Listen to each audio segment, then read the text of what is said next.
Hey guys, tonight we're drifting slowly down a moonlit stretch of the Nile. The air is thick and still, except for the occasional splash of a tail in the reeds. The crocodiles are awake. Their eyes glint like tiny lanterns in the darkness, and their long, armored bodies move silently through the water like half-forgotten thoughts. You can almost feel their presence in the night air, watching you not hungrily, necessarily, but curiously, like they know something about you that even you don't. It's the kind of night that makes you wonder what ancient people saw when they stared into these sleepy waters. The ancient Egyptians believed that crocodiles weren't just animals. Oh no, not at all. They were portals, messengers, and sometimes judges. A crocodile in a dream wasn't just a symbol, it was a sign. It could mean prosperity or punishment, love or betrayal, life or death. And depending on how the crocodile moved, looked at you, or bit something or someone, you could wake up either feeling blessed or like you probably won't survive this harvest season. So, before you get comfortable, take a moment to like the video and subscribe, but only if you genuinely enjoy what I do here. And I'd love to know, where in the world are you listening from tonight? Drop your location and your local time in the comments now. Dim the lights. Maybe turn on a fan for that soft background hum. And let's ease into tonight's journey together. You start by sliding down a sandy path near the marshes of ancient Upper Egypt, sandals scraping softly. A priest once stood here, barefoot and deliberate, whispering to the Nile. He believed, like many of his time, that crocodiles were the boundary between the visible world and the dreaming one. Not quite gods, but not exactly beasts. Somewhere in between. The word for crocodile in ancient Egyptian was mesef, but their spiritual representative was Sobek, part man, part crocodile, entirely unsettling. But long before Sobek took on mythic proportions, people were already dreaming of crocodiles. Not always out of fear. Sometimes, they believed these dreams brought guidance. That if a crocodile showed up while you slept, it wasn't random. It was the Nile whispering, or fate tapping your shoulder. Mainstream historians agree the Nile crocodile was a constant, powerful presence in Egyptian life. Big, aggressive, and territorial, these creatures could and often did kill humans. But the dreams weren't just about literal danger. Ancient Egyptians believed that what appeared in your sleep came from somewhere beyond. It wasn't just your imagination, it was a conversation. Crocodile dreams weren't interpreted lightly. They could lead to offerings at a local shrine, a sudden change of travel plans, or the canceling of a marriage proposal. You picture it now. A farmer waking up just before dawn, sweat beating down his neck, remembering a dream of a crocodile swallowing the sun. He rushes to the riverbank temple to ask a priest what it means. The priest consults a scroll, paces, then looks up solemnly. Postpone the planting. Something's wrong with the soil. And here's the quirky part. There's evidence. Some people thought crocodiles could dream through you. As in, they weren't symbols in your dreams, you were just borrowing their dream. Like a crocodile was dreaming you into existence for a little while. Fringe, definitely. But some modern scholars believe this interpretation stemmed from the way crocodiles slept with one eye open, half in the water, and half out, ever alert. Like they were never fully gone from the world. Never fully here, either. There's a fragment from an old priestly manual that reads something like, "Do not fear the beast, who watches while it sleeps, for it sees both what was and what shall be. It's poetic, yes, but also kind of spooky. Because what if the crocodile in your dream isn't just watching you, but judging? And that's where it gets slippery. Historians still argue whether these crocodile dream beliefs were widespread across Egypt or mostly centered in Sobek's cult regions like Fayum and Kam Umbu. There is physical evidence of crocodile worship in many temples, sure, but dream interpretation was personal, often oral, and deeply tied to local practice. Now imagine yourself lying in a mud brick home near the Nile. It's warm. Your mat is straw. You've wrapped yourself in linen. Outside, reeds sway. A crocodile slips into the shallows, unseen. Inside your dream, you see a great river turn red. A crocodile rises from it with human hands. You wake with no clue what it means, so what do you do? If you're lucky, there's a dream scribe in your village. He sits under a palm and asks careful questions. Did the crocodile speak? Was it wounded? Did it follow you or lead you? Was there fire or birds nearby? Each detail could shift the meaning entirely. A crocodile facing left might mean death, while one facing right could mean travel. A crocodile walking backwards. That meant a curse had been reversed. Maybe, because the thing about dreams, especially crocodile ones, is that they never offered straight answers. They offered nudges, hints, gut feelings you couldn't shake. And in a world where river floods decided your next meal, and pharaohs declared wars on dreams alone, those feelings mattered, so you close your eyes again. Let the croaking frogs lull you. Let the Nile breeze cool your brow. You're not afraid of crocodiles tonight. You're listening. The crocodile-headed god Sobek is waiting, not in some dark cavern, but perched on a sun-warmed stone near the edge of your mind.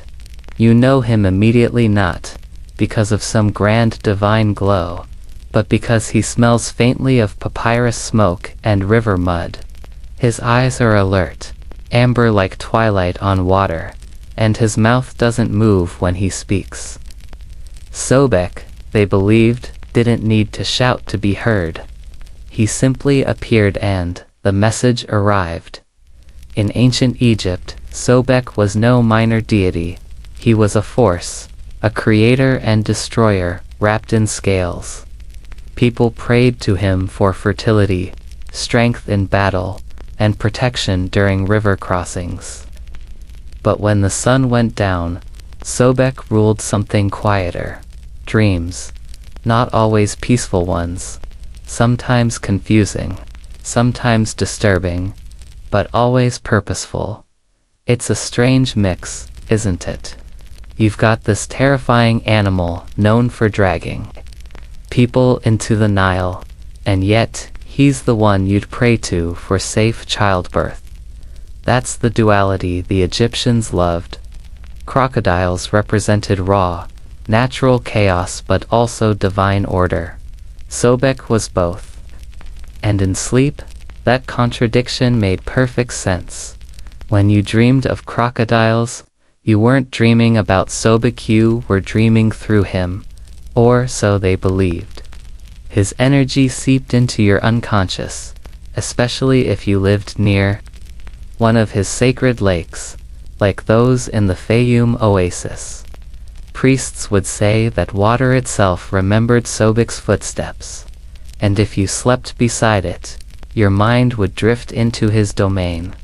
Historical records show Sobek had official temples at Kam Umbu and Crocodilopolis, yes, that was a real name, where crocodiles were fed honey cakes and perfumed with oils. Some were even mummified and buried with golden masks. But it wasn't just about honoring him with flashy rituals. It was also about understanding your dreams, especially when they were vivid and unsettling. Let's say you're a farmer named Ka. You go to the temple because last night you dreamed of a crocodile eating a white lotus flower. The priest nods solemnly, sprinkles water on the floor, and asks if anyone in your family is expecting a child. You say no. He says, then soon someone will be. And just like that, your life tilts slightly, not from fact, but from faith. Modern scholars call this divinatory dreaming, using sleep as a method of prophecy. In Sobek's cults, such dreams were sacred moments. Entire rituals were designed to invite them. You might sleep on a ceremonial bed, wear a certain amulet, or anoint your forehead with oil pressed from blue lotus.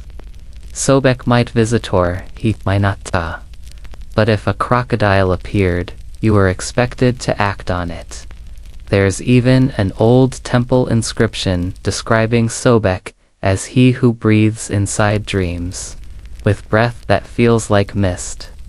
That might sound poetic, but it gets literal fast when paired with ancient dream recipes that instruct, before sleep, boil frog legs with crocodile tongue in barley beer. Pour on your feet, Sobek will come. Historians still argue whether people actually followed these recipes or whether they were spiritual metaphors that got wildly out of hand. Either way, it's hard to ignore how seriously they took it. And here's the quirky bit. Some pharaohs had dream rooms built near their sleeping quarters chambers, lined with reeds and symbols of Sobek, including golden crocodile statues with lapis lazuli eyes. These weren't just decoration. They were thought to help summon clearer dreams, because rulers didn't just rely on spies or advisors, they watched their dreams. Or more accurately, they had priests who watched their dreams for them. Imagine that you're the most powerful man in the land, and you wake up terrified after dreaming of being swallowed by a crocodile. Instead of dismissing it, you summon your high priest. He unrolls a scroll, consults the stars, and informs you regretfully that your general might be plotting something. Do you brush it off? Probably not. One eye on the dream, one eye on the throne. Now picture yourself in a village, miles from any temple, no scrolls, no priests, but you still believe. Your grandmother once said she dreamed of a crocodile walking into her hut, laying down beside her, and weeping. The next day, your uncle returned from war. That's the kind of story that sticks, passed down until it becomes part of the air. Dreams, they believed, didn't just show you what was, they hinted at what could be. Sobek wasn't some distant, unreachable god. He was right there in the water, just below the surface of your thoughts, as you lay back down on your reed mat. Tonight, you think of the god, with the long tail and heavy limbs, who watched over sleeping minds like a crocodile watches the moonlight ripple. He doesn't always appear, but when he does, it means something. Maybe a message, maybe a warning, maybe just a reminder. There's more beneath the surface than you'll ever understand. The Nile flows softly in the distance. The wind shifts. Somewhere in your sleep, you feel eyes not threatening, but curious. Sobek, perhaps. Waiting to see what you'll dream next. You're lying on a smooth, cool stone slab inside a darkened temple chamber. The air smells like lotus oil, incense, and damp limestone. Your back aches a little. These beds aren't built for comfort. You're not here to nap. You're here to receive a dream. That's the goal, at least.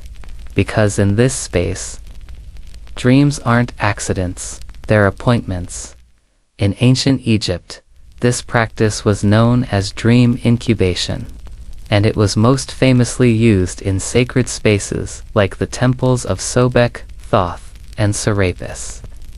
You weren't just hoping for a dream, you were asking the gods to deliver one directly, sometimes through a priest acting as a channel, sometimes, if you were lucky, from the god himself. Temples had special chambers for the small, silent rooms lined with symbolic carvings. Near sacred pools or under open roofs, you'd lay down and wait. You might have fasted beforehand, or bathed in a holy pond where crocodiles once swam. You might have chanted a protective spell, or kissed a little crocodile figurine made of faience before clutching it to your chest. This wasn't sleep as escape. This was sleep as ritual. And once your eyes closed, if they ever did, the dreaming began. Some nights, it was nothing. Others, the priests said Sobek sent images like a fish swimming backwards, or a crocodile carrying a lantern. Were they metaphors, warnings, blessings? Who knows? But they were all written down. Here's where it gets deliciously tedious. In certain temples, scribes kept entire papyrus dream scrolls, lists of recorded dreams and their meanings, some as long as a shopping list from the afterlife. If a crocodile appears with 7 tails, you will receive an inheritance. If it chases you but does not bite, your fears will pass. If it carries a child, beware of betrayal in your household. There are hundreds of entries like this. Think of it like the world's first dream dictionary, written in ink and crocodile spit. And if you think that's boring, wait until you hear this. The scribes didn't just record dreams. They debated them. If 3 people dreamed the same crocodile symbol within a week, that was important. Priests gathered and argued. Was Sobek sending a communal message? Was something about to happen in the village? Was the flood coming early? Mainstream. Historians agree that dream records from the New Kingdom period were unusually detailed, especially in temples dedicated to healing and prophecy. But the fringe theorists love pointing out one odd detail. In some scrolls, there are crocodile dreams listed that seem, well, oddly modern. Like dreams of floating above one's body while a crocodile watches, or dreams of rivers turning to glass. Some researchers think this shows how deeply symbolic dreaming had become, less about literal omens and more about the dreamer's inner world. Others argue the scribes were just bored and poetic. Honestly, both sound right. Let's not forget the temple assistants, those sleepy teenagers with shaved heads and ink-stained fingers. It was often their job to write these dreams down. Can you imagine? You get woken up in the middle of the night by a priest who just dreamed of a crocodile drinking the stars. You yawn, reach for your brush, and try not to smudge the ink. Tomorrow, the whole temple might be talking about it. And if that priest turns out to be right, if something actually does happen, you're part of it now. You wrote the omen. There's one surviving papyrus fragment, badly damaged, but still legible in parts, that reads, "A crocodile came from the west and spoke the name of fire. We have sealed the jars and buried them beneath the fig tree." Historians still argue whether that was a real dream or a bit of dream-inspired fiction. But either way, you can see how dreams could ripple outward, affecting rituals, routines, even politics. Picture yourself in that temple chamber again. A priest enters, carrying a clay jar. He listens carefully to your dream. "Just a crocodile swimming," you say, "but it looked sad." He nods, That's all he needs. He whispers something into the jar, seals it with wax, and places it on a stone shelf. That's it. That's the ritual. And now your dream isn't just yours. It's part of the temple's memory. You drift deeper into sleep. Somewhere far away, a crocodile shifts its weight in the Nile mud. Somewhere closer, another dream scroll is being unrolled. Maybe it's yours. Maybe someone else dreamed of the same thing, of crocodiles walking on their hind legs, balancing bowls of honey. Don't laugh, that one's in there too. It supposedly means a secret will soon be sweetened. There's a kind of comfort in that, isn't there? Knowing that dreams, no matter how weird, were seen as part of something bigger. You weren't just having a nightmare. You were participating in an ongoing conversation with the divine. Whether or not the gods actually responded didn't matter as much as the belief that they might. So tonight, if you dream of a crocodile, pay attention. What color was it? Did it speak? Did it look at you, or past you?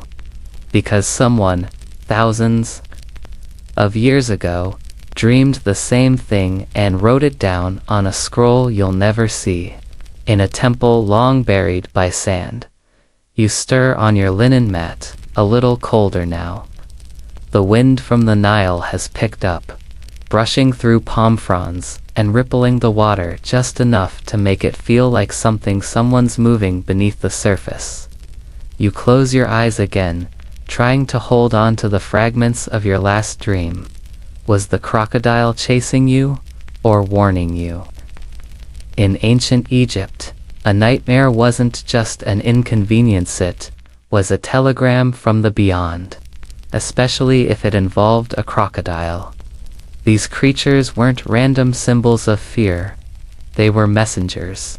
Interpreting crocodile nightmares was almost a community sport, one part panic, one part prophecy, and one part performative temple whispering. Let's say you dreamed of being pulled into the Nile by a crocodile, but then, strangely, you emerged holding a white cat. To us, that might sound like a fever dream brought on by bad lentils. But to the ancient mind, that was layered stuff. A crocodile attack, that's an omen of betrayal, emerging unharmed. Resilience, holding a cat, symbol of bastet protector. Of home, meant a potential domestic revelation. Or, according to one dream scroll, the woman who dreams thus must hide her cooking bowl. Historians still debate what that one means. Either it's about secrets, or just someone taking leftovers way too seriously. Some of these nightmares became famous in their own right. There's a surviving record from the time of Ramses II, where a dream priest recounts a crocodile with 7 mouths chanting the same word, return. It caused enough alarm that the pharaoh delayed a journey across the Nile by 2 full weeks. What happened in the meantime? A flash flood. The priest was immediately promoted, and probably got a better mat to sleep on. But here's where it gets murkier. Not all nightmares were warnings. Some were seen as tests. If Sobekor, the crocodile in his image, chased you through reeds, or bit your arm in a dream, it might mean you were being measured, tested for bravery, faith, readiness for a challenge ahead. One scroll describes a dreamer running from a crocodile that was made of stone. If he runs, it reads, his heart is still soft. If he turns, his name will last in songs. Interpret that however you want, just don't go jogging past any crocodile statues tonight. It's funny how even children weren't spared from this dream scrutiny. In many Nile-side villages, kids were taught to report any dreams they had involving crocodiles. Grandmothers would sit them down in the morning and ask what they saw. If a crocodile looked sad, the family might delay a trip. If it was dancing, they'd prepare for news. And if it spoke, that was serious business. A dream where a crocodile spoke directly to you, especially in your own voice, was considered a visitation. You were expected to see a priest, maybe even make an offering. There's a fringe theory that says these speaking crocodile dreams might have been tied to sleep paralysis, waking up unable to move, with vivid hallucinations. Scholars argue over this constantly. Was it psychology or prophecy? Could be both or neither. But the Egyptians didn't care about the why, they cared about the what. What did the crocodile say? That's what mattered. Imagine the dread of someone waking you at dawn to confess their nightmare. The crocodile had my brother's face, it said. You know what you did. You'd probably spend the whole day nervously eyeing your sibling. Or maybe locking up the lentils, and temples didn't ignore these reports. If enough villagers had similar crocodile nightmares in the same week, temple officials might declare a cleansing ritual. Torches would be lit, amulets distributed, small clay crocodiles with painted-on eyes would be tossed into the Nile, symbolically carrying away the bad dreams.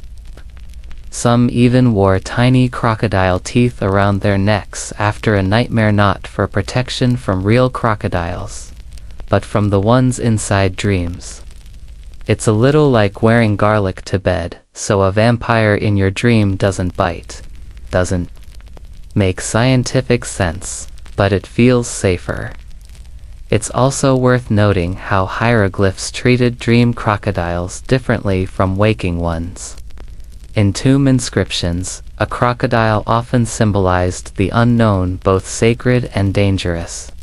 But when shown within a dream sequence, the posture changes. The crocodile becomes almost graceful, elongated, sometimes even winged. It wasn't a predator then, it was a bridge. A bridge to what, exactly? Depends on which priest you ask, and how much beer he's had. The fact is, dream crocodiles were rarely ignored. A farmer might avoid his fields for a day after a nightmare. A scribe might double-check his work for hidden messages. A merchant might refuse to cross a bridge. The modern world would call that superstition. But for the Egyptians, it was just being cautious with the divine. So the next time you jolt awake, after dreaming of reptilian teeth and echoing river sounds, just remember you're in good company. Thousands of years ago, someone else woke up to the same image, heart pounding, eyes wide, wondering what Sobek was trying to say. And when they did, they probably reached for a charm, whispered a prayer, and told their neighbor. Because in Egypt, crocodile dreams weren't secrets. They were stories and warnings that floated downstream, collecting meaning as they went. The stars are still out when you step barefoot onto the cold earth outside your home. The night has a weight to it, as if even the sky is holding its breath. You've had another dreama crocodile again, but this time, it was holding a bowl filled with mud and stars. You don't even know what that's supposed to mean, but something about it clings to you like the Nile mist. You need answers. In the ancient Egyptian mind, dreams weren't just interpreted after the fact, they were mapped, like little weather forecasts for the soul. And when it came to crocodile dreams, the most devout believed they could track them. Not just in memory, but in space. Enter the dream cartographers. Yes, that's a real thing, well, sort of.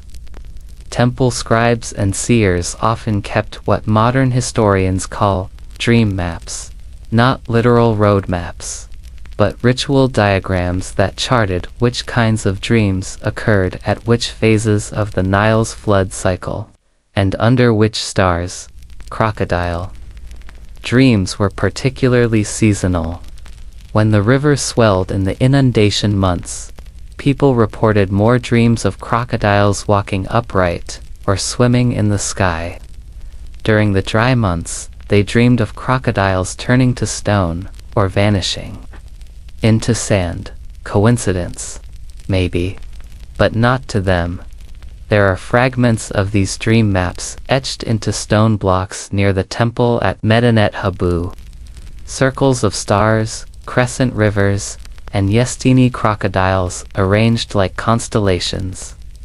The idea was that certain stars awakened Sobek's dreaming self, especially ones near Sirius or Orion.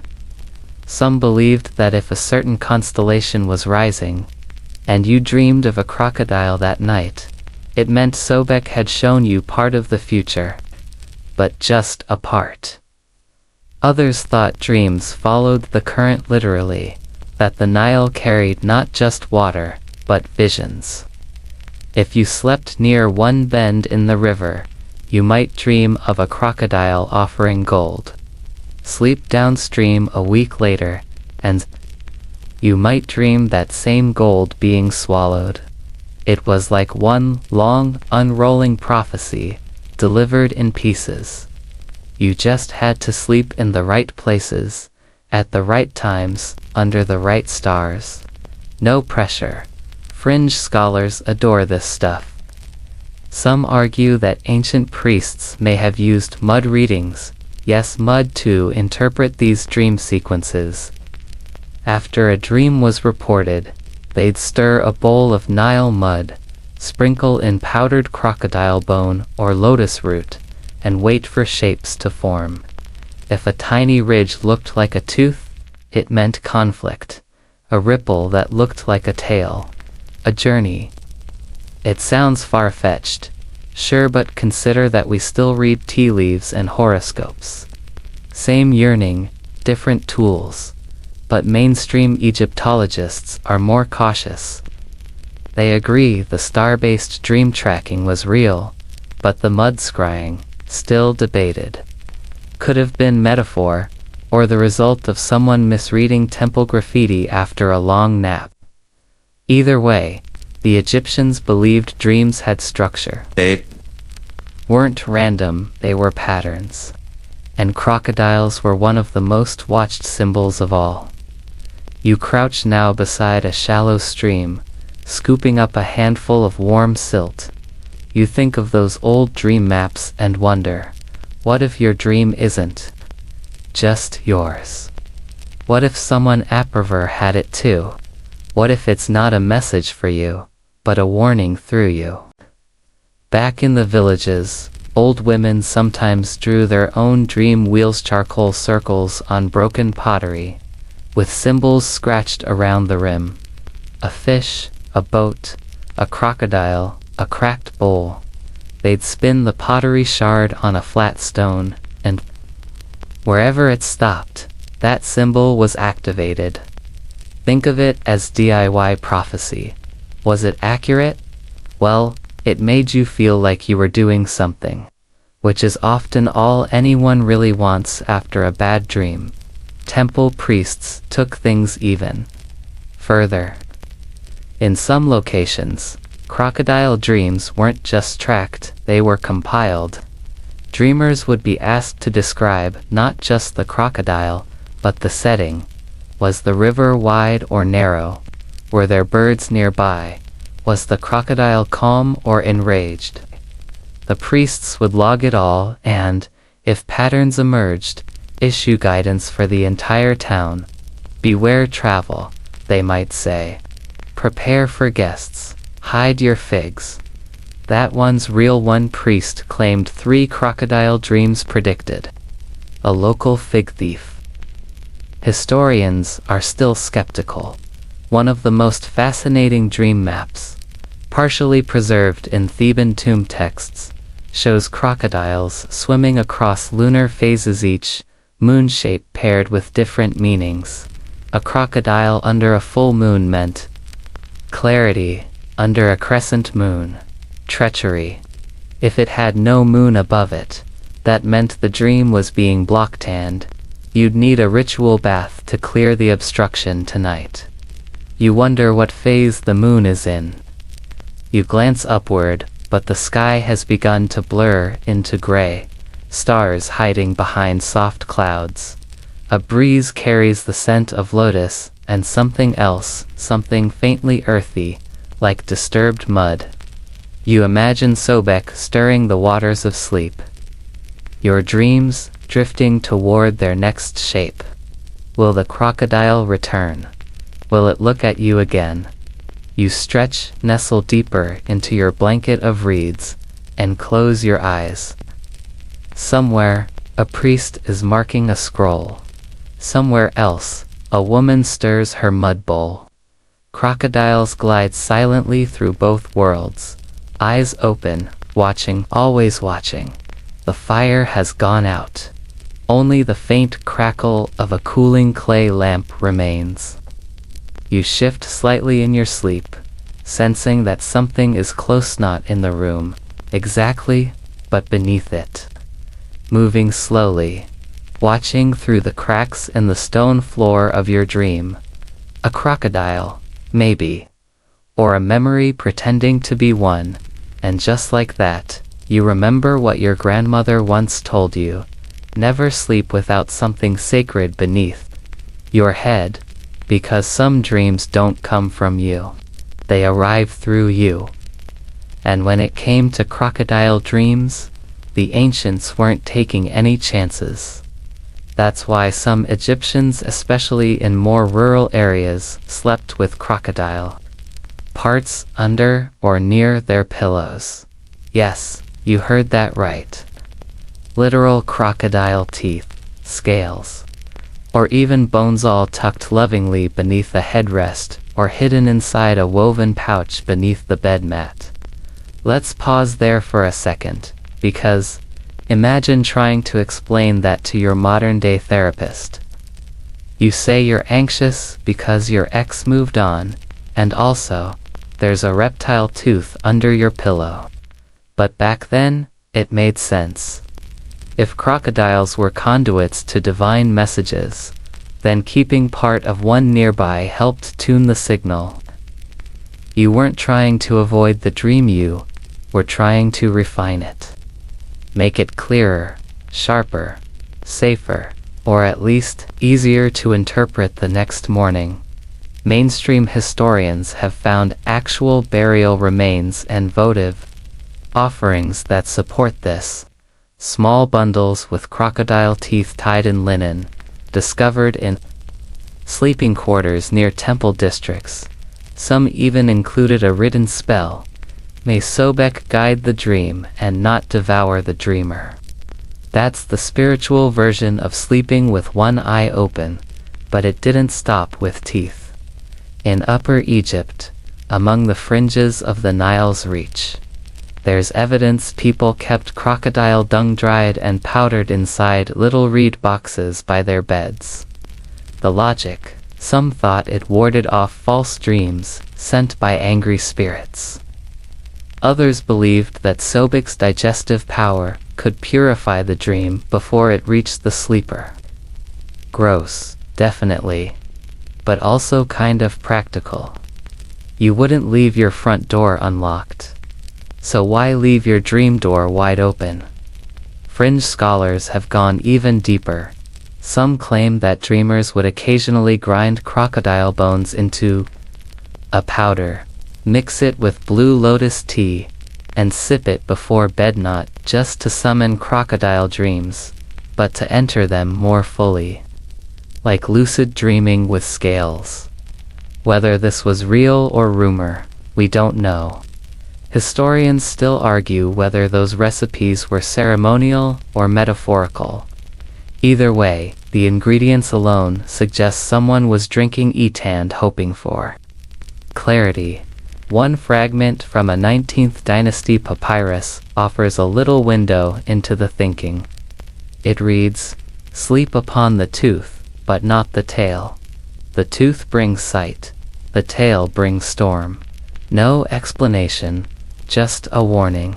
And presumably, a lot of nervous sleepers checking under their mats to make sure they didn't mix up their sacred crocodile parts.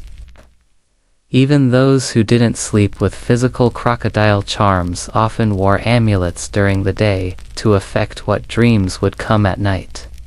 Small bronze or faience pendants in the shape of crocodiles were strung onto simple cords and tucked under the collar. These weren't just jewelry. They were part of a whole spiritual hygiene routine. If you wore the amulet properly and recited a quick incantation at sunset, something like *Sobek, "Hear me in darkness, as in day," then it was believed your dream would be clearer, more useful, and maybe not so teeth-filled. There's also a peculiar little detail that shows up in rural burial sites: crocodile claws placed beneath the heads of the dead.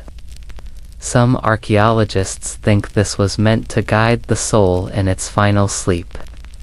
Others believe it was a kind of dream pass, a ticket to help you navigate the last dream you'd ever have, which, let's face it, is a bit of a final exam situation. And let's not forget children. Parents were known to hang crocodile tooth charms over their babies' beds, not to ward off real crocodiles unless your cradle was dangerously close to the river, but to keep crocodile nightmares away. And if a child did dream of a crocodile, especially one crying or laughing, the mother would visit a local wise woman. These dream midwives would boil water with fig bark and chant, sometimes even rubbing a smooth stone over the child's back, to draw the dream out. Like it was a fever that could be pulled from the skin. You can almost picture it, can't you? The tiny hut, candlelight flickering, the baby stirring, the grandmother murmuring that familiar phrase, "The dream must pass through the crocodile's teeth before it is born." Creepy, sure, but poetic too. So tonight, as you tug your blanket closer and rest your head, imagine a small crocodile tooth beneath your pillow. Not sharp enough to poke, just ... present. Watching, not like a monster, but like a guide. A little ancient antenna catching signals from whatever dream is coming next. Don't worry, it's not here to bite. It just wants to make sure you're paying attention. You're dreaming again. Only this time, you're wearing something strange: linen robes heavier than what you're used to, with a gold clasp shaped like a crocodile's open mouth. You're standing on marble steps, and everything around you gleams with torchlight. The dream feels too real to dismiss, which makes sense. You're a pharaoh tonight, and that means your dreams carry weight, not just for you, but for everyone. One misinterpreted crocodile could spell drought, war, or royal scandal. So yes, when it comes to dreams involving crocodiles, pharaohs took things very seriously. In ancient Egypt, the sleep of a ruler wasn't considered private, it was practically public policy. Pharaohs had elite dream interpreters, scholars, priests, and specialists trained in the sacred art of decoding sleep. These weren't your average nightstand therapists. These were high-ranking advisors who could rise or fall based on how well they understood a royal crocodile dream. Let's say the pharaoh dreamed of standing ankle-deep in the Nile, while a crocodile circled him silently, not attacking, not speaking, just circling. The court priest might declare, "The river prepares to receive new offerings. You must act with caution." And just like that, A week of military plans might be postponed, crops left unharvested, or a temple festival cancelled entirely. This wasn't superstition, it was strategy. If dreams were considered divine messages, then interpreting them correctly was just another part of statecraft. One pharaoh reportedly dreamt of a crocodile eating the moon. The next day, he ordered the lunar calendar paused for 3 days, claiming the gods needed time to digest wisdom. Historians still debate whether that was spiritual conviction or a political delay tactic. Either way, it worked. Sobek, of course, appeared often in royal dreams, and not always as a crocodile, sometimes as a man with crocodile jaws where his hands should be, other times as a great beast with golden eyes who rose from the floodwaters carrying papyrus scrolls, whatever the form, it was never ignored. Pharaohs believed crocodile dreams revealed the balance of power, whether it was being upheld or slipping. The Book of Dreams, a real ancient text preserved in fragments, includes sections clearly labeled for kings only. One entry reads, "If the crocodile speaks but does not bite, beware flatterers." Another, "If the crocodile gives birth, a rival will fall." Whether these were literal or metaphorical wasn't always the point. What mattered was the feeling, the sensation of being watched, chosen, judged. And then there were the dream rituals. Pharaohs didn't just have dreams, they sometimes scheduled them. Before major decisions, like a coronation, war, or temple construction, they'd retreat to a dream chamber, called a house of silence. There, surrounded by incense, dream charms, and sacred objects, they'd sleep. Sometimes for one night, sometimes several, all in hopes that Sobekor, one of the other gods, would send a dream to confirm the right course of action. Priests would wait nearby, ready with scrolls and ink. When the pharaoh awoke, the dream would be spoken aloud, no matter how odd. Crocodile wearing a crown of pomegranates, noted. Crocodile playing a harp while floating down a river made of wine. Interesting, nothing was too strange. After all, gods didn't communicate in plain speech. They used symbols, patterns, surprises. The trick was knowing which parts to take seriously. One lesser-known tale involves a young pharaoh who dreamed of a crocodile sleeping at the foot of his bed. Nothing happened in the dream, just the presence. He took it as a good omen. His advisors, however, disagreed. They insisted a passive crocodile meant unspoken danger. He ignored them. 3 weeks later, an attempted coup from within the palace guard was exposed. From then on, the dream interpreter was promoted, and the pharaoh never slept alone again. Even architecture got involved. In certain royal tombs, you'll find carvings of crocodiles swimming through bands of stars, signifying that the pharaoh's soul would pass through Sobek's dreaming realm on the way to the afterlife. The belief was clear. Crocodiles didn't just belong to the waking world. They stood at the border of the Eternal One. Some of the royal sleep chambers had ceilings painted with water and reeds, as if to simulate being inside the Nile itself. The idea was to create an environment where the gods, especially Sobek, could enter dreams more easily. Just imagine lying there, surrounded by flickering torchlight, the scent of crushed lotus in the air, and hearing the Nile outside. You're the ruler of the land, but your dream, it belongs to someone else. And let's not forget the royal amulets.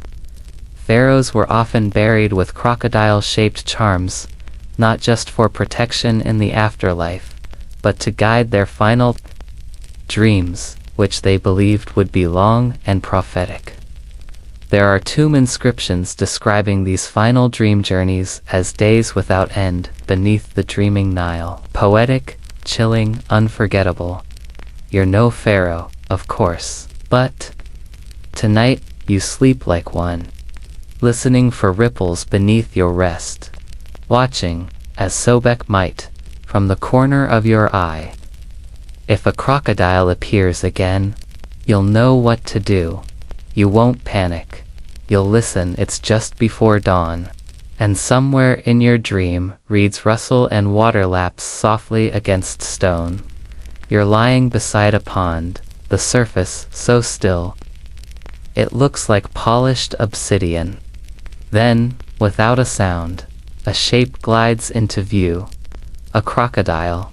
Not terrifying, just watching, waiting, and near it, seated on a woven mat, is a priest, eyes closed, lips moving, whispering to the air like he's trying to remember the dream before it fades.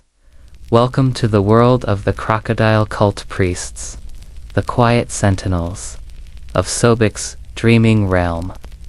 These weren't your flashy temple performers or public sermon types. No drums, no fire, just whispering, watching, and listening. Especially at night, in many temple complexes, particularly around Fayum and Qom. There were priests specifically assigned to night listening duties. Their task, to sleep near sacred ponds, often close to crocodile enclosures or divine lakes, and record their dreams before sunrise.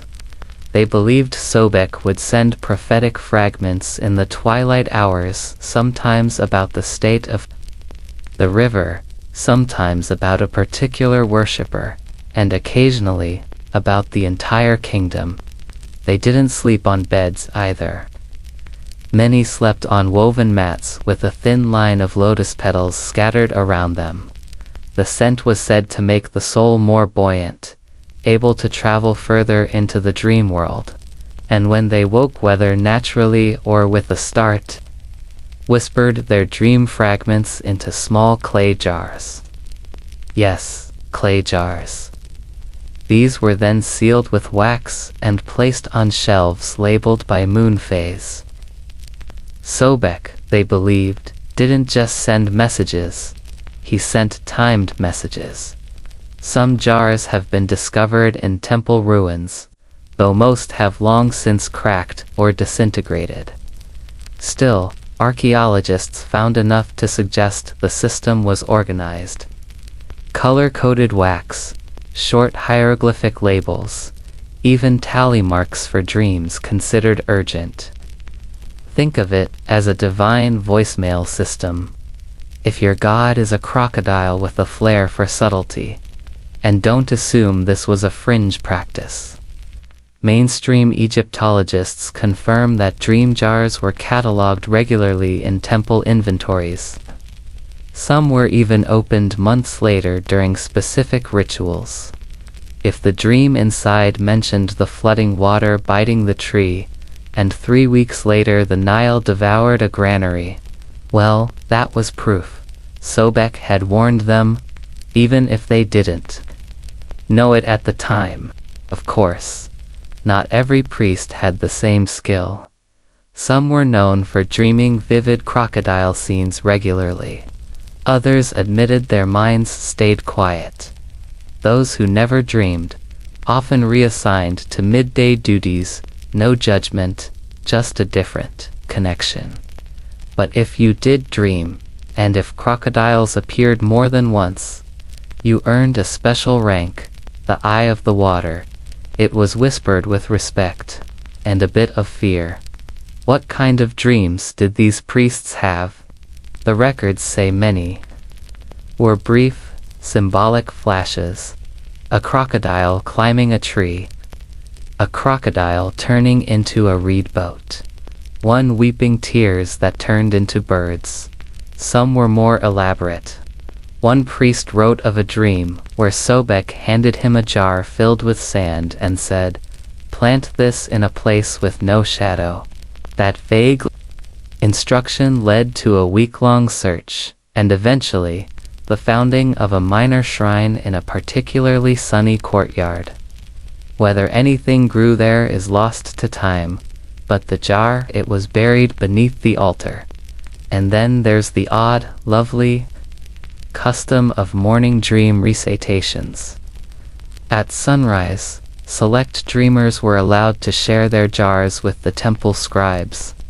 The jar would be opened, the priest would whisper the contents into the quiet, and scribes would record it in long rolls of papyrus. Some of these rolls were grouped by dream type: dreams of rain, dreams of fire, dreams of crocodile anger, and the intriguingly titled Dreams with No End. That last category, still a mystery. The entries just trail off. Fringe theorists speculate that those priests may have entered such deep trance states. They experienced dreams that looped cyclical visions where the crocodile never left, never spoke, just watched eternally. Modern psychologists might call that recurring anxiety. Ancient Egyptians called it a divine haunting. Occasionally, the priests would perform offering dreams. These were like reversed dream rituals where the dreamer consciously tried to give a vision to Sobek, not receive one. They'd meditate beside the sacred pond, imagining themselves as crocodiles bringing gifts, fruit, gold, papyrus, scrolls. Whether it worked, no one knows. But some priests claimed they awoke with clearer minds, calmer hearts, and fewer nightmares. And isn't that kind of the goal? By the way, remember those jars we mentioned? In some temples, jars with particularly meaningful dreams were given special honors. Their contents were transcribed into sacred dream books. A few rare ones were even etched onto stone walls, making those crocodile dreams quite literally immortal. You can still find remnants today. In half-collapsed sanctuaries, a carving of a crocodile with 3 fish in its mouth, a priest dreaming while a lotus blooms from his chest, and near the base, a line of hieroglyphs. This dream was a gift. It returned the breath of the village. Tonight, as you roll over on your mat, blanket pulled snug against the cooling air, you wonder, what would your dream jar say? What shape would your crocodile take? Would it walk, swim, or just stare? And if it did speak, would you remember the words in time? There's something comforting in the way the villagers talk about dreams like their weather, or river currents, or gossip that floats through the air and settles in your sleep.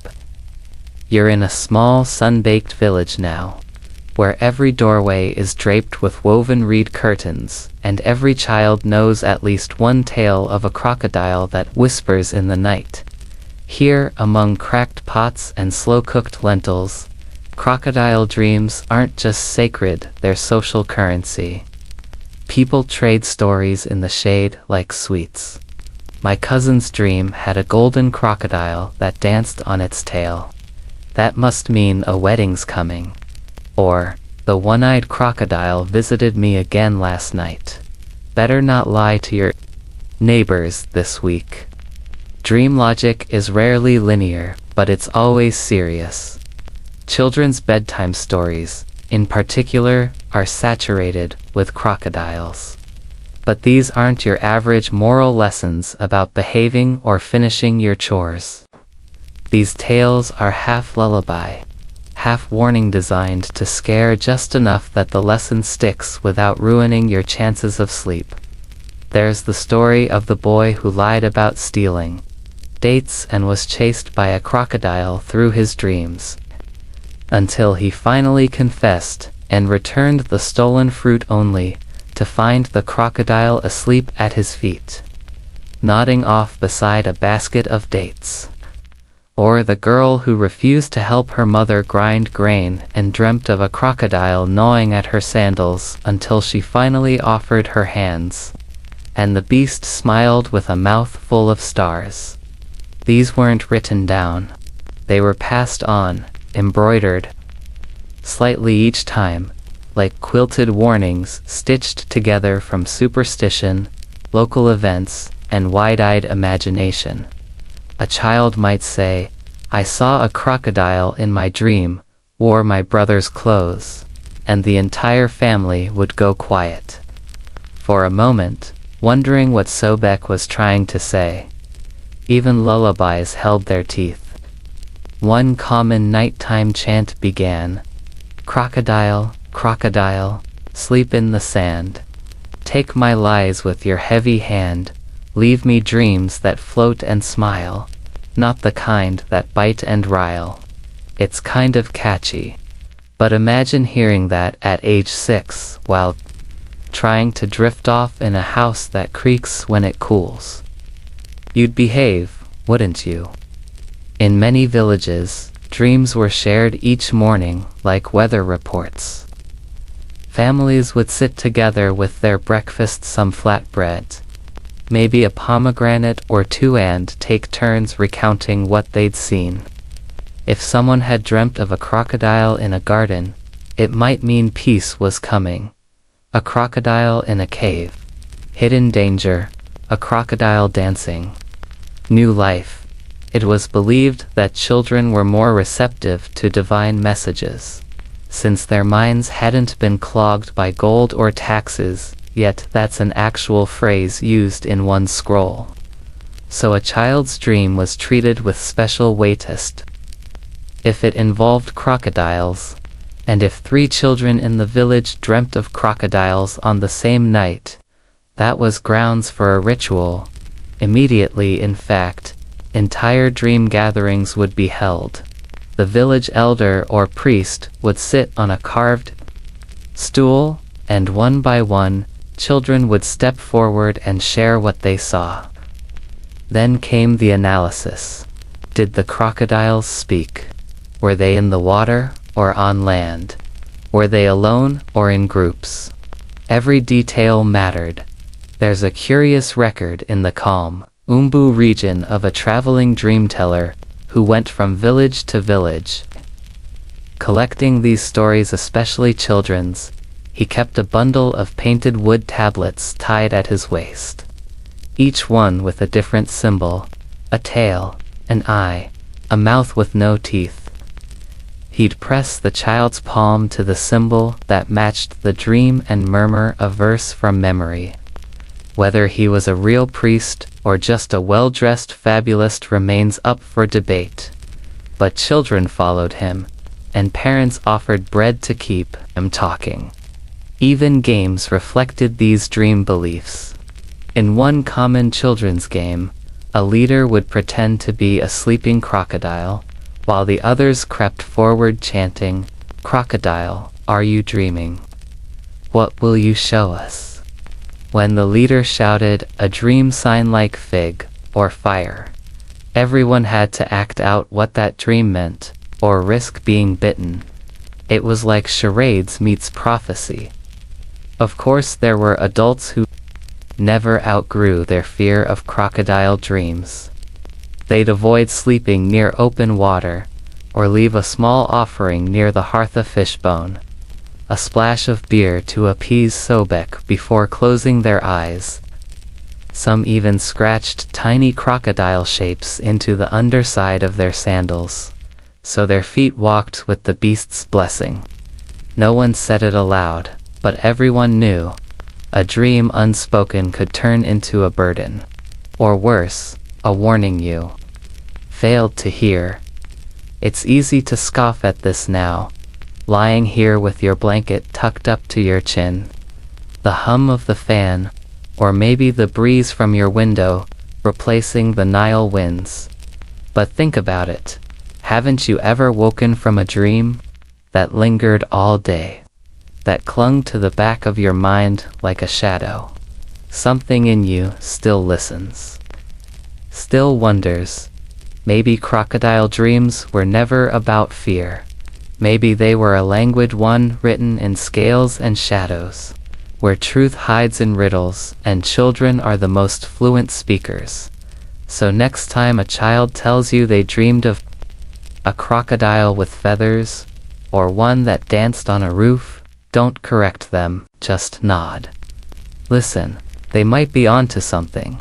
You wake up sweating, not because of fear, but because in your dream, your stomach was glowing lit from within like a clay lantern, and a crocodile was curled around your belly humming. You don't know what it means, but it felt good, like something inside you had been unknotted, which, in ancient Egypt, could only mean one thing: healing. That's right, crocodile dreams weren't always terrifying. Sometimes they healed, they guided, they soothed, and in a culture where illness was often considered a spiritual imbalance, dreams were one of the ways the body spoke what the tongue couldn't say. So if you felt a strange ache, or your appetite vanished, or you simply couldn't stop weeping for reasons no one understood, you might visit a priest not for herbs or poultices, but for a dream remedy. And if that dream involved a crocodile, even better. You'd just received a visit from a divine cleanser. The Egyptians believed that certain illnesses were caused by bad spirits, tiny invaders of the body that needed to be tricked, banished, or eaten. That's where the crocodile came in. In the dream realm, Sobek wasn't just a god, he was a predator of pain. People prayed that he would find the illness hiding in their chest, or liver or head, and gobble it up like a frog in the reeds. To help this process along, patients often wore belly charms, shaped like crocodiles.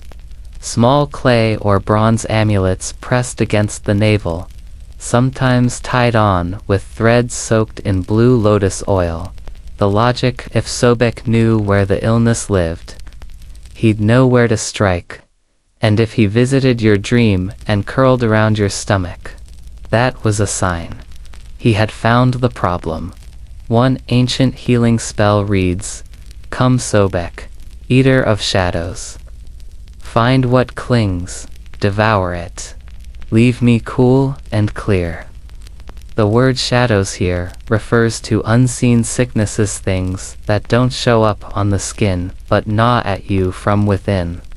Emotional distress, grief, worry, what today we might call psychosomatic symptoms. Back then, they were shadows that needed teeth. Of course, there were rituals to enhance the chances of healing dreams. Some involved sleeping on special mats made from river grasses believed to carry Sobek's presence. Others required a clay figurine of a crocodile to be placed beside the bed, facing east, with a dried fig in its mouth. The fig symbolized the sickness, and if the dream that followed showed the fig being swallowed, it meant the healing had begun. Historians agree that healing through dreams was a major component of temple life, especially in places like Deir el-Medina, where workers and their families left votive offerings with little carved crocodiles and messages like "He took my pain" or "Sobek carried my sorrow." Some people even engraved their dreams onto shards of broken pottery called astrakhan, left them at shrines. I dreamed the crocodile licked my feet, and the fire in my legs was gone. Real stuff, etched by real hands. And here's something even more curious. Some people deliberately invited illness dreams. Not to be scared, but to be fixed. They'd fast for a day, rub oil on their bellies, and ask Sobek to come. One scroll records a dreamer who saw a crocodile pulling a worm from his mouth with its claws. The next day, his cough disappeared. Coincidence? Maybe. But the temple carved it into a record all the same. Modern scholars are split.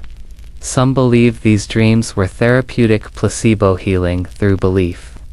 Others say they could have induced lucid dreams using blue lotus or other mild narcotics.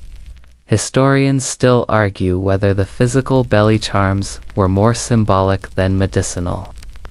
But one thing's clear: people believed it worked. That's why they kept doing it. That's why the dreams mattered.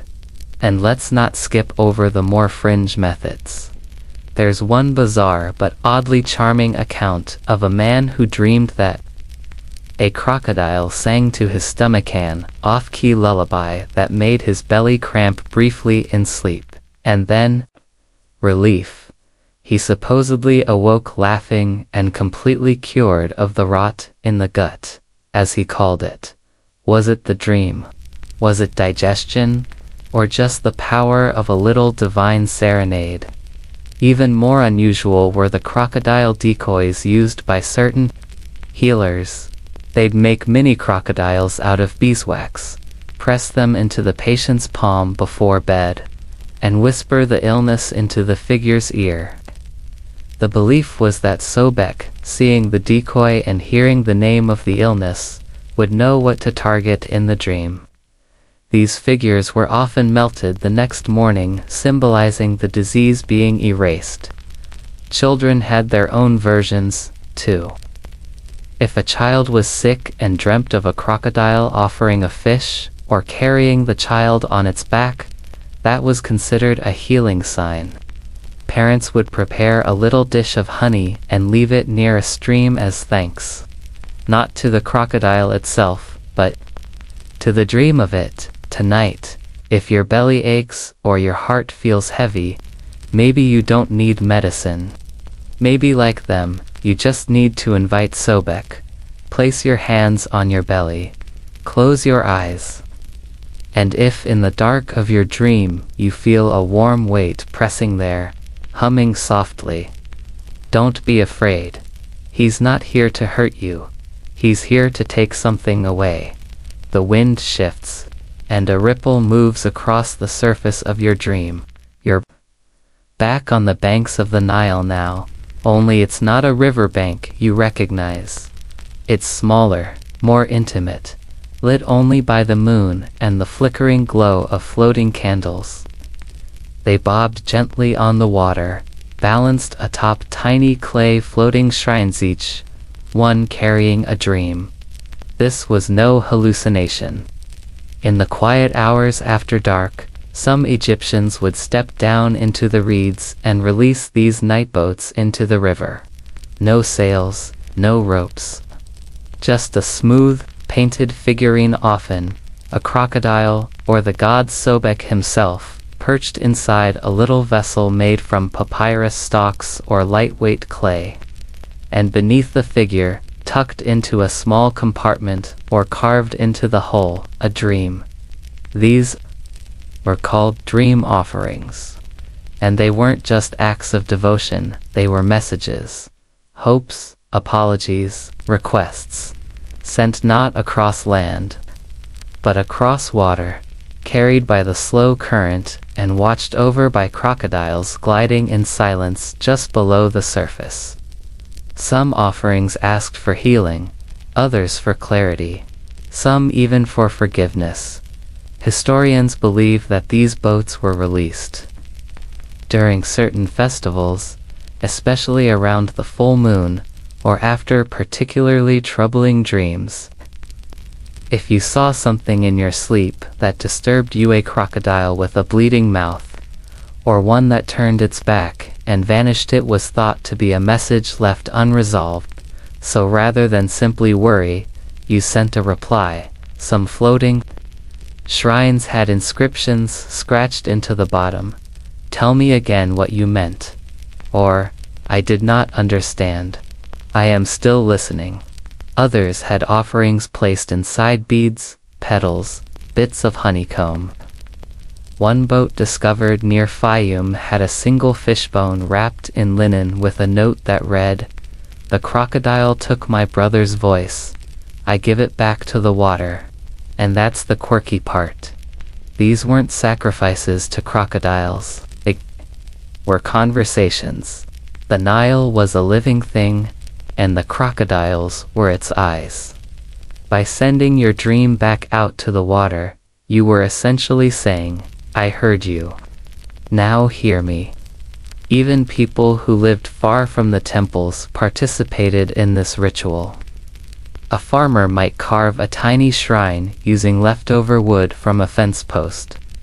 A weaver might tie 2 reeds together and decorate them with scraps of dyed thread. The point wasn't grandeur, it was sincerity.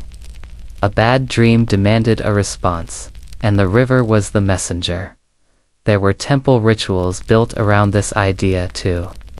In places where Sobek was especially venerated, priests would organize night. Dozens, sometimes hundreds of small dream boats would be released into the water at once, carrying the prayers and dream fragments of an entire community.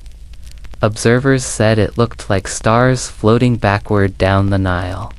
And all the while, silent crocodiles circled, drawn not by hunger, but by something else, something older. Fringe scholars argue that these shrines weren't just symbolic. They believe priests believed the crocodiles themselves absorbed the dreams. That Sobek's animals divine and dangerous could swim through a person's unconscious thoughts if given the right offering. Whether or not that's true, one thing is certain. Crocodiles were never feared in dreams the way they were feared in daylight. In the dark, they were guides, interpreters, listeners. Some shrines carried dream doubles, figurines made to look like the dreamer. It was said that Sobek could understand a dream better if he knew who it came from. These tiny clay replicas wore painted linen, or held miniature objects, a pot, a basket, a harp.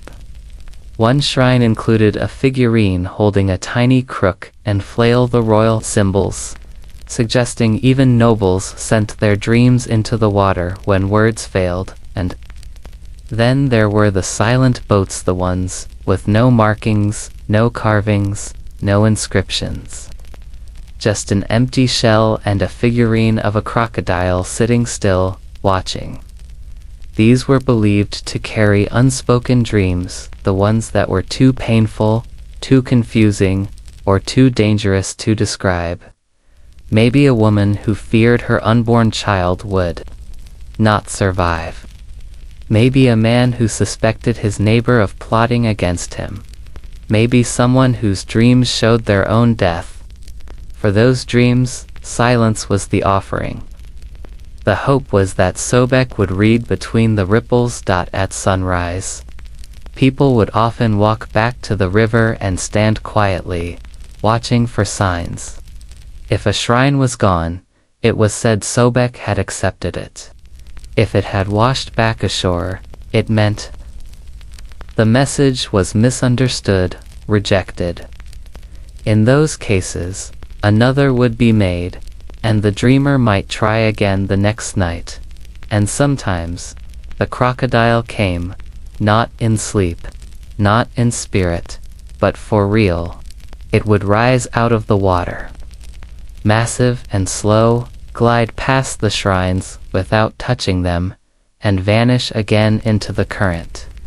When that happened, no one spoke. They simply bowed their heads, and for a time, no new dreams were sent. You can almost feel it now, the hush of reeds, the soft lapping of water, the sense that the world is listening. If you had a floating shrine tonight, what would you place in it? What dream would you send back into the water? Close your eyes. Imagine the figurines, small, toothy, and still. Your dream whispering beneath it like a thread of smoke. You set it gently on the river's surface and let go. Not everything needs to be understood. Some dreams are meant to float. The air feels thick now, warm and heavy like before a thunderstorm. Somewhere distant, A bell tolls slowly, and the scent of crushed lotus leaves drifts faintly through your dream. You find yourself in the marketplace of an ancient town, where voices murmur in hieroglyphs you almost understand. And right there, woven between stalls selling figs and papyrus scrolls, a peculiar sight. Small crocodile figurines hanging from necks and belts, painted bright blue or green. These were no ordinary trinkets. Known as dream tokens, these little charms were worn by people who wanted to carry their dreams with them during the day. Not just to remember, but to protect and guide. You might spot a farmer walking with a crocodile amulet dangling from his leather pouch, or a weaver carefully tying a tiny croc charm to her spindle. It was like carrying a secret bookmark for your mind. The reason crocodile dreams, the Egyptians believed, weren't confined to night. They spilled over into daily life-shaping decisions, moods, even relationships. Wearing a dream token helped keep the dream's message alive, ensuring Sobek's guidance didn't vanish with the sunrise. Interestingly, these tokens often showed the crocodile with its mouth closed, teeth hidden, symbolizing the control of raw power. The wearer wasn't at the mercy of the beast, but had earned a kind of peace or mastery. Some tokens even included tiny hieroglyphs etched onto their backs, words like calm, protect, or guide. One fascinating fact is that dream tokens were sometimes shared between people. A priest might gift a token to a patient after a healing ritual. Lovers might exchange tokens after dreaming together of crocodiles in the same river. Children received them as blessings on important birthdays or before journeys. Wearing the token was a constant reminder that the dream and the crocodile's protection followed you wherever you went. Now, here's a quirky twist.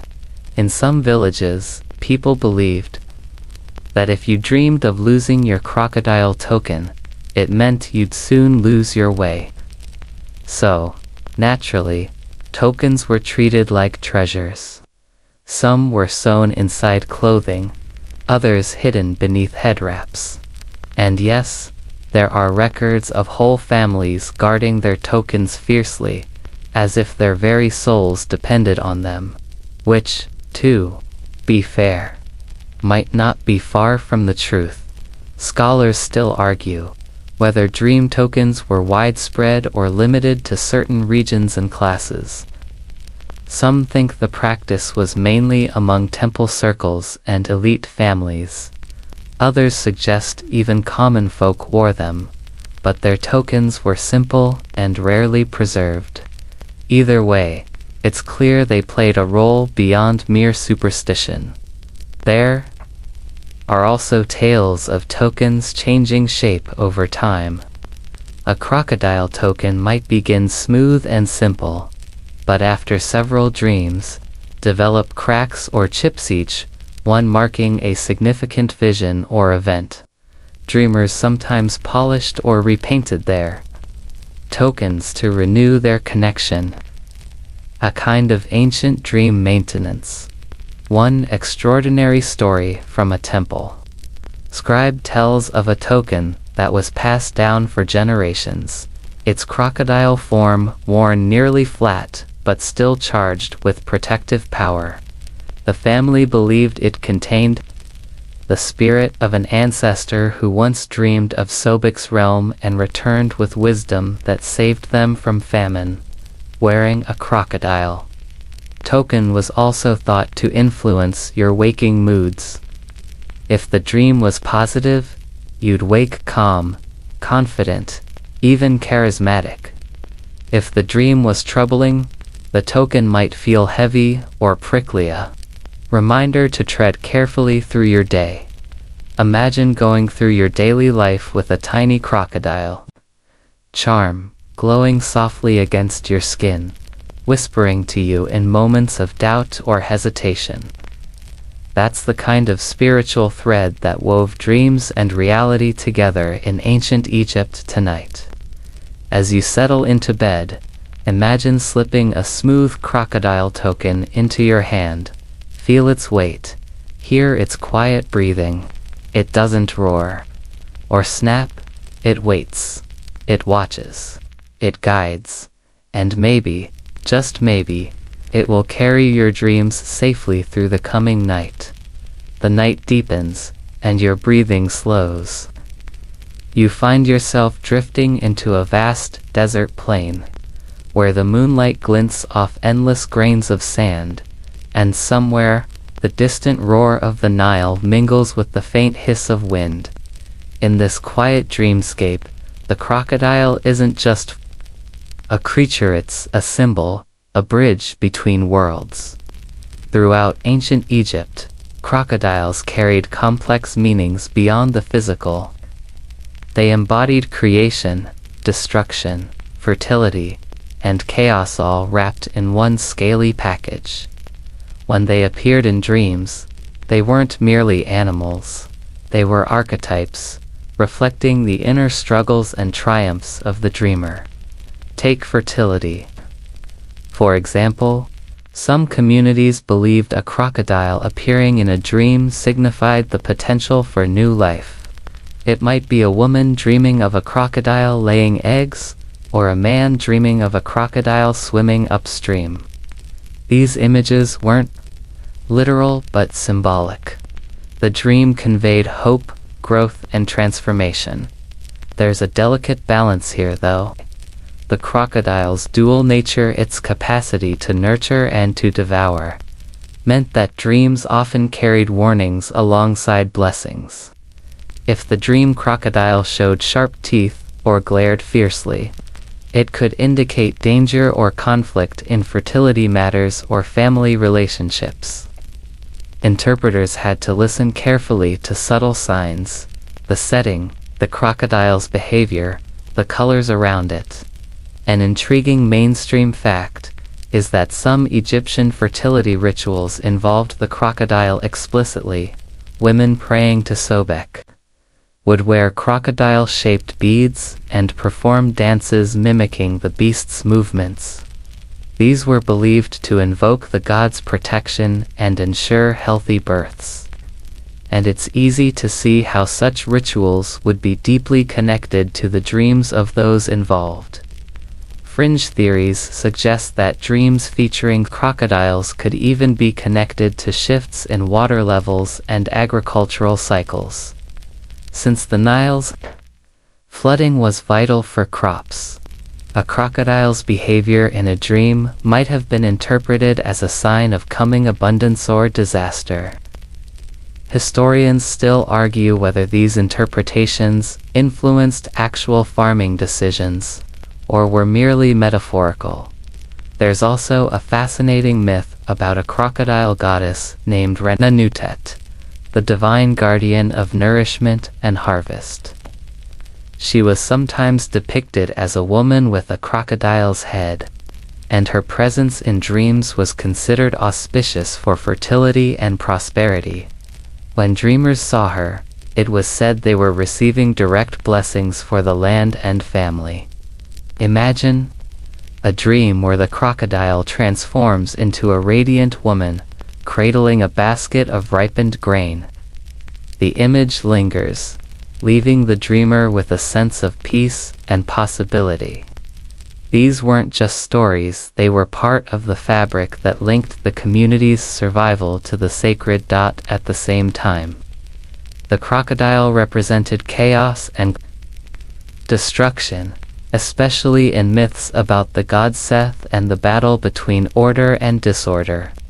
If a dreamer saw a crocodile tearing through fields or swallowing animals, it might warn of social upheaval or personal turmoil. These dual meanings created a rich language of symbols that required careful interpretation. You could think of crocodile dreams like a two-edged sword capable of cutting through ignorance, but also of inflicting wounds if mishandled. That's why dreams were often discussed collectively. Groups would gather to analyze, debate, and decide what the crocodile's message meant for the community. In fact, some scholars believe this communal dream analysis was one of the earliest forms of group therapy, where people shared fears, hopes, and uncertainties, all framed through the lens of the crocodile's symbolism. A dream was never just about one person. It was about everyone, and in your dream you find yourself sitting among these dreamers, listening, nodding, understanding without needing to speak. The crocodile's eyes gleam softly, reflecting not fear, but possibility. So when you lie down tonight, remember, your dreams might carry these ancient stories. They might ask you to grow, to beware, to create, or to protect. The crocodile is there, watching quietly, waiting for you to listen. Your dream unfolds like a slow river current, carrying you past shimmering lotus flowers and ancient mud brick temples until you reach a dimly lit chamber filled with soft chanting. You recognize the sound, it's the rhythmic hum of a dream initiation ritual, one meant to prepare initiates for their first encounter with the sacred crocodile dream. These rituals were often secretive, reserved for those chosen by temple priests to become official dream interpreters or seers. It wasn't just about dreaming. It was about learning to hear the crocodile's voice in the silence of sleep. Initiates would fast for days, drink mild sedatives brewed from blue lotus or mandrake, and sleep in carefully prepared chambers painted with crocodile motifs. The goal was to induce vivid, prolonged dreams that could be recorded and interpreted. Those who succeeded were said to have passed through Sobek's jaws and returned with knowledge for the living. One curious element of these rites was the use of crocodile masks made of leather and feathers. Initiates wore these during the daytime hours, embodying Sobek's spirit, training their minds to focus on the god's symbolism even while awake. The masks were decorated with intricate carvings, eyes that seemed to follow you, teeth painted with red ochre, and scales formed from strips of gold leaf. Scholars agree these initiation practices served both spiritual and political purposes. Dream interpreters wielded immense influence, shaping decisions from agriculture to warfare based on their visions. Training them ensured consistency in interpretation and reinforced the temple's authority. Fringe researchers propose that the crocodile masks and ritual fasts may have altered brain chemistry, facilitating altered states of consciousness or lucid dreaming. Historians still debate whether these experiences were considered mystical or if they also had therapeutic benefits. Beyond the temple walls, the influence of crocodile dreamers extended into the broader community. People sought their counsel before marriages, during illnesses, or before setting out on journeys. The seer's interpretations could calm fears or ignite hopes, sometimes both. Interestingly, some dream interpreters believed that dreams were not fixed. Their meanings could evolve depending on how the dreamer lived afterward. A crocodile dream that once warned of danger might later signal protection if the right actions were taken. This fluidity kept dreams alive and relevant. Imagine the pressure on those initiates, the weight of divine expectation balanced against human fallibility. One wrong interpretation could mean famine or conflict, but a correct one could save lives, harvests, even entire cities. As your dream drifts on, you glimpse an initiate standing at the temple's edge, crocodile mask gleaming in the moonlight. eyes closed but senses alert. The dream calls out to you, inviting you to become a listener. A messenger, a keeper of secrets whispered beneath the Nile's surface, and though you may wake soon, the echo of that call remains now. The night slows to a near whisper, and your dream settles into a gentle ripple. You find yourself lying beside the Nile, the water's surface smooth as glass, reflecting stars that shimmer like scattered beads. A soft breeze carries the scent of papyrus and distant incense. Somewhere nearby, a crocodile's eye glints calm, watchful, ancient. You've traveled far in this journey, through dream jars and tokens, through healing rituals and floating shrines, through children's tales and secret initiations. Now, as your eyelids grow heavy, it's time to let the stories drift into silence. Ancient Egyptians believed that the boundary between dreams and waking life was thin, like a veil fluttering in the wind. Crocodile dreams were gifts sometimes. Confusing, sometimes frightening, but always sacred. They carried messages from the deep, from the river's heart.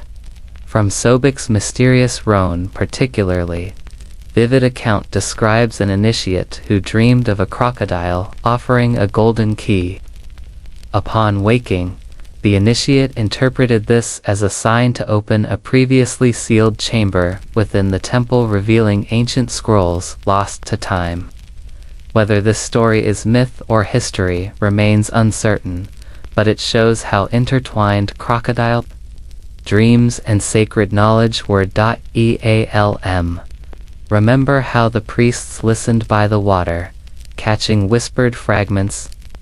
How villagers shared dreams like precious stones? How tokens and offerings bridged night and day? These rituals were threads weaving together community, belief, and the quiet power of the subconscious. Tonight, you hold those threads gently in your mind. The crocodile's gaze softens, its ancient breath like the slow pulse of the river. There is no hurry here, no danger, just the endless ebb and flow of dreams, of stories, of life itself. As your body sinks deeper into rest, imagine the Nile carrying your own dreams softly downstream, protected, honored, understood. Whatever visions come, whether scales or shadows, you are part of something older than memory, something patient and kind, and when the morning light finds you, it will find you calm. You will carry the river's peace within you, a silent blessing. From the crocodile's watchful eye. Now, dim the lights. Maybe turn on a fan for that soft background hum, and let the river's dream lull you into the sweetest sleep.